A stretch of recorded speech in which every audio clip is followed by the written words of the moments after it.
오늘은 송년주일, 1년의 마지막 주일입니다. 금년의 마지막 날도 가까이 왔습니다. 오늘은 만물의 마지막이 가까이 왔을 때 어떻게 살라고 하셨는지 말씀을 상고해 보려고 합니다. 만물의 마지막은 말세를 가리킵니다. 성경이 말씀하는 말세는 예수님의 초림부터 재림까지의 기간을 가리킵니다. 로마서 13장 11절 이하에 보면 말세의 특징은 사람들이 영적인 잠을 잔다는 것입니다. 데살로니가전서 5장 1절 이하에 보면 교회가 가장 깊은 잠을 자고 있을 때, 곧 평안하다, 안전하다 하고 있을 때 주의 날이 밤의 도적같이 이를 것이라고 말씀합니다. 어떤 분은 바울이 예수님의 재림이 곧 임박하였다 말씀한 이후 2000년이나 지났다 이렇게 의문을 제기할 수도 있습니다. 거기에 대한 성경적인 답변은 베드로후서 3장 8절로 9절에 있습니다. 사랑하는 자들아, 주께는 하루가 1000년 같고 1000년이 하루 같은 이 한 가지를 잊지 마라. 주의 약속은 어떤 이에 더디다고 생각하는 것 같이 더딘 것이 아니라 오직 너희를 다하여 오래 참으사 아무도 멸망치 않고 다 회개하기에 이르기를 원하시느니라. 말세를 임신에 비유해서 설명할 수도 있습니다. 임신 1개월도 임신이고 임신 9개월도 임신입니다. 성경이 말하는 말세는 예수님의 초림부터 재림까지의 기간입니다. 이미 임하신 하나님의 나라와 앞으로 임하실 하나님 나라 그 사이가 말세입니다. 바울 시대에도 말세고 지금도 말세입니다. 그러나 분명한 것은 그때보다 지금이 더 가깝다는 것입니다. 하루하루가 더 가깝다는 것입니다. 세상은 죄가 점점 더 심해지고 있습니다. 반면에 교회들은 점점 힘을 잃어가고 있습니다. 세상에는 점점 죄의 밤이 깊어가고 교회에는 점점 영적인 잠이 깊어가고 있습니다. 그래서 오늘 본문 7절에 보면 만물의 마지막이 가까웠으니 정신을 차리고 근신하여 기도하라고 말씀합니다. 정신을 차리라와 근신하라는 거의 비슷한 의미입니다. 정신을 차리라는 것은 혼돈과 혼란과 대비되는 맑은 정신 상태를 의미하고, 근신하라는 것은 술 취함과 반대되는 깨어 있으라는 의미입니다. 두 가지를 합치면 맑은 정신으로 늘 깨어서 기도하라는 것입니다. 기도를 위한 근신은 특별히 예수님이 겟세마네 동산에서 제자들에게 당부하신 말씀입니다. 시험에 들지 않게 깨어 기도하라. 그처럼 근신하여 기도하라는 당부를 저버리고 잠을 잤던 이 베드로는 결국 주님을 3번이나 부인하는 뼈아픈 실수를 범하게 됩니다. 그러므로 항상 깨어있는 자세는, 그처럼 항상 깨어있는 자세는 11절에도 나옵니다. 만일 누가 말을 하려면 하나님의 말씀을 하는 것 같이 하고, 누가 봉사하려면 하나님의 공급하시는 힘으로 하는 것 같이 하라. 이는 범사에 예수 그리스도로 말미암아 하나님이 영광을 받으시게 하려 함이라. 말을 할 때에 하나님의 말씀을 하는 것처럼 하라는 무슨 뜻이겠습니까?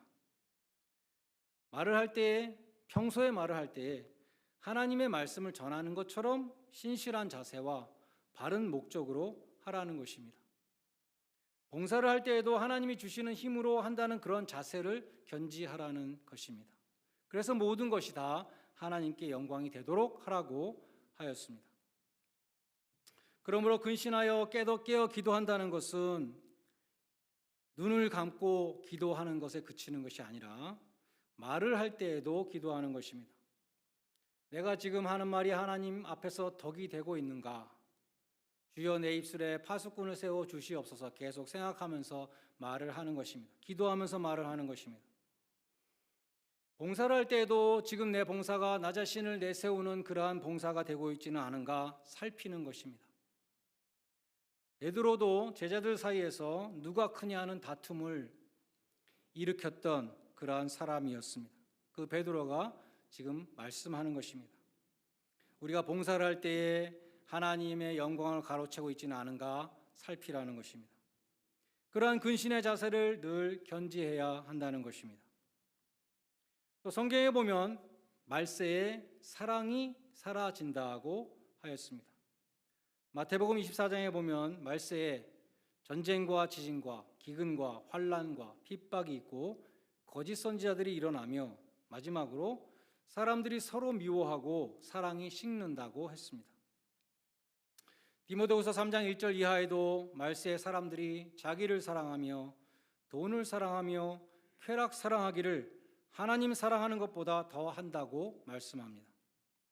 한마디로 이 말세란 하나님을 사랑하지 않고 이웃을 사랑하지 않고 자기를 사랑하고 돈을 사랑하고 쾌락을 사랑하는 시대라는 것입니다. 그러므로 오늘 본문 8절은 무엇보다도 말세가 되었을 때 뜨겁게 사랑하라 라고 말씀합니다. 1994년에 안도현이라는 시인이 외롭고 높고 쓸쓸한이라는 시집을 발표했는데 거기에 세 줄밖에 안 되는 아주 짧은 시가 있습니다. 너에게 묻는다라는 제목의 시입니다. 그 시는 이렇게 되어 있습니다. 연탄재를 함부로 발로 차지 마라. 너는 누구에게 한 번이라도 뜨거운 사람이었냐? 이 시는 사람들에게 묻습니다. 길거리 모퉁이에 쌓여있는 연탄재, 술 취한 사람이 이게 뭐야? 걷어차는 연탄재, 화난 사람이 제기랄 하면서 화풀이로 걷어차는 연탄재, 장난기가 발동한 꼬마들이 공처럼 걷어차는 연탄재, 함부로 걷어차지 마라. 그래도 그 연탄재는 자신을 불태워서 누군가의 차가운 방을 따뜻하게 데워주지 아니했느냐? 근데 너는 인생을 살면서 단 한 번이라도 누군가의 마음을 따뜻하게 해준 적이 있느냐? 8절에 보면 무엇보다도 뜨겁게 사랑할지니 사랑은 허다한 죄를 덮느니라. 사랑과 용서를 연결시키고 있습니다. 하나님이 십자가를 믿는 믿음 하나만 보시고 나의 모든 죄를 사하셨다는 그 사실을 깨닫고 뜨거운 눈물을 흘려보신 적이 있으십니까? 그렇다면 그 뜨거운 사랑을 가지고 나에게 잘못한 사람을 용서하시기 바랍니다. 뜨겁게 사랑하라는 말씀은 형식적인 것이 아니고 입술로만 하는 것이 아니고 진정으로 조건 없이 실제로 사랑하라는 것입니다. 그 이유는 그렇게 우리가 뜨겁게 사랑하면 허다한 죄를, 이웃의 죄를 다 덮게 된다는 것입니다. 사랑은 모든 허물을 다 덮을 수 있다는 것입니다. 그것이 사랑의 힘입니다. 사랑은 허다한 죄를 덮느니라. 여기 덮는다는 말은 영어로 cover입니다. 다시 말하면 사랑이 있으면 허물이 보여도 비판하지 않고 커버해 준다는 것입니다. 성경은 주님이 사랑으로 우리를 용서하신 것처럼 다른 사람을 용서하라고 말씀합니다. 주님께서 십자가의 그 사랑으로 십자가의 그 피로 우리의 허물을 다 덮어주신 것처럼 다른 사람의 허물도 덮어주라고 말씀합니다.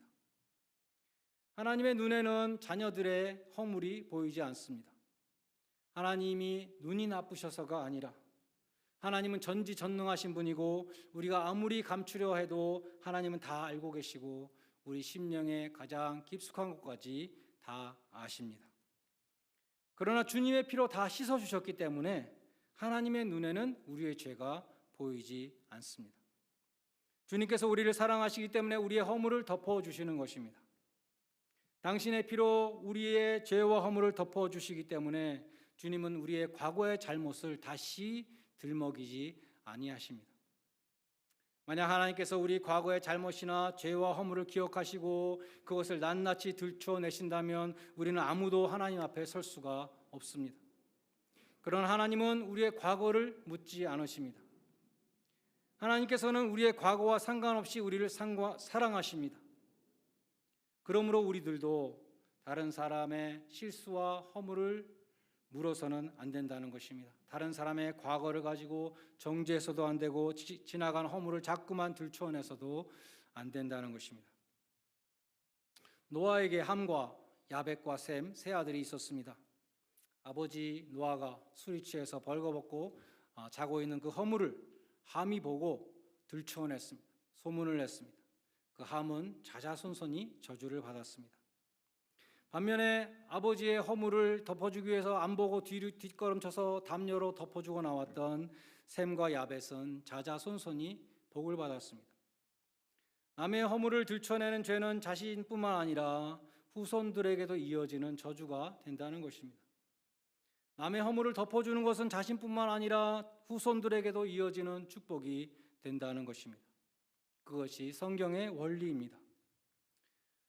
하나님은 죄를 용서하시는 하나님이십니다. 그래서 우리의 죄를 용서해 주시려고 죄 없는 독생자 예수님을 속죄 제물이 되시기 위해서 세상에 보내셨습니다. 그리고 십자가에서 흘리신 예수님의 보혈로 우리의 모든 죄를 덮어주십니다. 아버지의 허물을 덮어주는 셈과 야벳을 보시고는 하나님은 너무나 기쁘셨고 그 삶을 축복하셨습니다. 왜 그랬습니까? 하나님의 마음과 같았기 때문입니다. 그것이 하나님의 마음입니다. 하나님의 마음을 닮은 사람은 다른 사람의 죄를 보면 덮어주려고 하는 것입니다. 하나님과 마음이 통하니까 하나님이 복을 주시는 것입니다. 지금도 마찬가지입니다. 남의 허물을 덮어주는 자 하나님은 너무나 기뻐하십니다. 그러나 마귀는 어떠한 존재입니까? 마귀는 성경에 보면 참소하는 자다, 참소하는 자다라고 말씀합니다. 마귀는 사람들의 죄를 보고 정죄합니다. 그냥 지나가지 않습니다. 조그만 죄라도 어떻게 해서든지 그 죄를 들춰내고 소문내고 그 죄값으로 벌을 받게 하려고 합니다.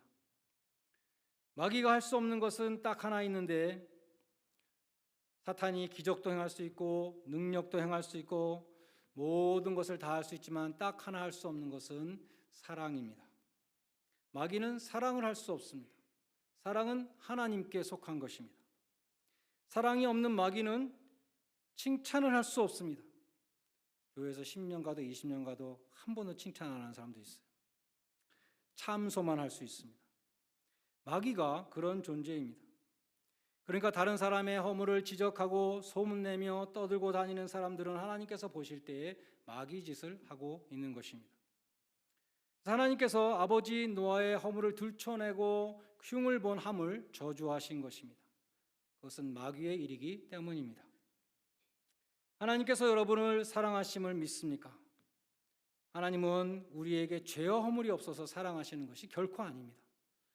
반대로 사랑하시기 때문에 우리의 죄를 예수님의 피로 사해 주시고 우리의 허물을 다 덮어 주시는 것입니다. 하나님의 사랑은 허다한 죄를 덮습니다. 하나님의 사랑은 허다한 허물을 덮습니다. 아버지 노아의 허물을 들추어서 이야기하던 함은 자자손손이 저주를 받았습니다. 마귀 짓을 했기 때문입니다. 아버지 노아의 허물을 덮어주었던 셈과 야벳을 볼 때 하나님께서는 너무나 기뻐하셨습니다. 하나님의 성품을 실천했기 때문입니다. 그래서 셈과 야벳에게 자손 대대에 복을 주셨습니다. 마지막으로 10절은 만물의 마지막이 가까웠으니 첫 번째는 근신하여 기도하라, 두 번째는 뜨겁게 사랑하라, 세 번째는 은사를 받은 대로 하나님의 여러 가지 은혜를 맡은 청지기와 같이 서로 봉사하라, 이렇게 말씀합니다. 하나님은 모든 사람들에게, 그리스도인들에게 반드시 하나 이상의 은사를 주셨습니다. 은사가 없는 사람은 한 사람도 없습니다. 흔히 은사라고 하면 병을 고친다든지 기적을 행한다든지 무슨 굉장한 능력으로 생각합니다. 그러나 고린도전서 12장에 열거된 은사들을 보면 서로 돕는 은사도 있습니다. 세상에 서로 돕는 거 못하는 사람이 어디 있습니까? 에바브로디도라는 사람은 성경에 설교도 한 적이 없고 능력을 행한 적도 없지만 바울이 필요할 때마다 옆에서 도와주었던 사람, 돕는 은사가 있었던 사람이었습니다. 고린도전서 12장은 다양한 은사를 몸의 많은 지체로 비유했습니다. 지체마다 보는 은사, 듣는 은사, 냄새 맡는 은사, 말하는 은사, 각각의 은사를 갖고 있습니다. 몸의 어떠한 지체도 쓸데없는 지체는 하나도 없다고 말씀합니다. 은사가 없는 사람은 없다는 것입니다. 지체들이 다 똑같은 은사를 갖고 있으면 어떻게 몸이 제대로 기능을 할 수 있겠습니까? 다양한 은사를 가진 지체들이 서로 돕기 때문에 우리 몸이 움직이는 것입니다. 특별히 선한 청지기 같이 서로 봉사하라고 말씀합니다. 청지기는 주인의 재산을 맡아서 관리하는 사람입니다. 그 청지기는 주인에게 보고를 해야 됩니다. 주인에게 평가를 받아야 됩니다. 그것을 항상 기억하는 것이 청지기 정신입니다. 청지기는 주인이 맡긴 것을 내 것이라고 착각해서는 안 됩니다. 주인의 것을 주인의 뜻에 따라서 사용해야 합니다. 주인이 주신 것을 사용하는 것이므로 봉사를 하면서 자신을 높여서는 안 됩니다. 범사에 하나님이 영광을 받으시게 하라고 말씀합니다. 여러분은 주변에서 시한부 인생을 선고받은 사람이 마지막 몇 달을 어떻게 사는지 한번 보신 적이 있으십니까? 만약에 여러분에게 앞으로 3달밖에 못 산다는 선고가 떨어진다면 그 3달을 어떻게 사시겠습니까? 먼저 하나님께 날마다 기도하며 천국에 갈 준비를 하겠죠. 그리고 그동안 불편한 관계가 있었던 사람이 있으면 그 사람에게 내가 잘못했습니다. 나를 용서하십시오. 당신을 용서합니다. 어떻게 해서든지 불편한 관계를 다 해소하고 아름답게 정리하고 떠나고 싶을 것입니다. 그리고 조금이라도 가족과 교회와 이웃에게 더 사랑을 베풀고 더 많은 것을 주고 좋은 메모리를 남겨주고 떠나고 싶을 것입니다. 그래서 그 사람이 떠난 자리가 정말 은혜스럽고 아름답다, 이런 말을 여러분 듣고 싶을 것입니다. 하나님 보시기에, 이웃이 보시기, 이웃들이 보기에 정말 아름다운 삶으로 마감하고 싶을 것입니다. 그러한 마음으로 하루하루를 살아가신다면 하나님 앞에 섰을 때 잘 살았다, 정말 잘 살았다, 그런 칭찬을 받게 되실 것입니다. 오늘 1년의 마지막 주일을 지키면서 만물의 마지막이 가까이 왔을 때 어떻게 살라고 하셨는지 꼭 기억할 수 있기를 바랍니다. 지금 내가 하는 말이 하나님이 기뻐하시는 말인가 늘 조심하시기 바랍니다. 지금 내가 하는 봉사가 나를 드러내고 있는가 늘 조심하시기 바랍니다. 그것이 근신하는 자세, 기도하는 자세입니다. 하나님의 영광을 가로채거나 막는 것이 아니라 세세 무궁토록 영광을 받으시기에 합당하신 주님을 높여드리는 그러한 복된 성도들이 다 되시기를 주님의 이름으로 간절히 축원드립니다. 기도하시겠습니다. 하나님 아버지, 지난 1년을 돌아봅니다. 지난 1년 동안 하나님이 주신 시간과 은사를 주님의 뜻대로 사용하지 못한 것이 있다면 이 시간 회개합니다. 새해에는 하나님이 주신 시간을 죽이지 아니하고 살리게 하여 주시옵소서. 남은 날을 계수하는 지혜를 주시고 시간에 충성된 청지기가 되게 하시며 하나님 앞에 착하고 충성된 종으로 서게 하여 주시옵소서. 저희의 남은 생애가 하나님 보시기에 아름다운 생애가 되게 하여 주시옵소서. 예수님의 이름으로 기도드리옵나이다. 아멘.